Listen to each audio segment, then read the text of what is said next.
ये creative thinking नहीं है तो और क्या है?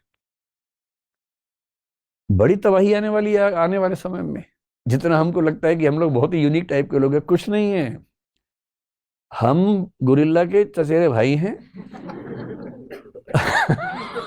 हम दरअसल वही हैं। हम पेड़ पौधों के 370 करोड़ साल बाद के वंशज हैं। और उसी तरीके से हमारा विकास हुआ। तो कॉन्शियसनेस की पूरी स्टडी फिलोसफी में जब करते हैं, इसको बोलते हैं साइकोलॉजी। मन क्या है, बुद्धि क्या है, मस्तिष्क क्या है, प्रज्ञा क्या है, चेतना क्या है, कॉन्शियस माइंड क्या है, सबकॉन्शियस माइंड क्या है, अनकॉन्शियस माइंड क्या है। इच्छाओं और विवेक के बीच का जो द्वंद्व है, एक तरफ लस्ट है, डिजायर्स हैं, एक तरफ उसे कंट्रोल करने वाला सुपर ईगो है।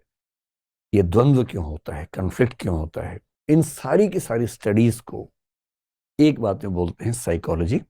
इसी में आत्मा को लेकर बात होती है। अब जैसे भारत में है, 9 दर्शन में से 7 आत्मा को मानते हैं। बौद्ध दर्शन बोलता है कि आत्मा नहीं होती है। तो क्या होता है भाई, सोचते कैसे हैं हम? तो सरल भाषा में कहें तो जैसे तार के अंदर जो करंट है बिजली का, वो इलेक्ट्रॉन्स का प्रवाह है। ठीक वैसे ही आत्मा नहीं है। चेतना एक प्रवाह में रहती है, एक फ्लो में रहती है, नदी की तरह रहती है, कोई वस्तु नहीं है। उनका भी काम चल गया। और चारवाक तो अपना अलग ही रहता है एकदम। उससे किसी ने पूछा भाई क्या है, आत्मा है? बोले आत्मा क्या होती है? कुछ नहीं होती आत्मा। आत्मा तो चेतना प्रवाह, बोले ये भी कुछ नहीं होता है। तो सोचता कौन है? बोले शरीर ही सोचता है।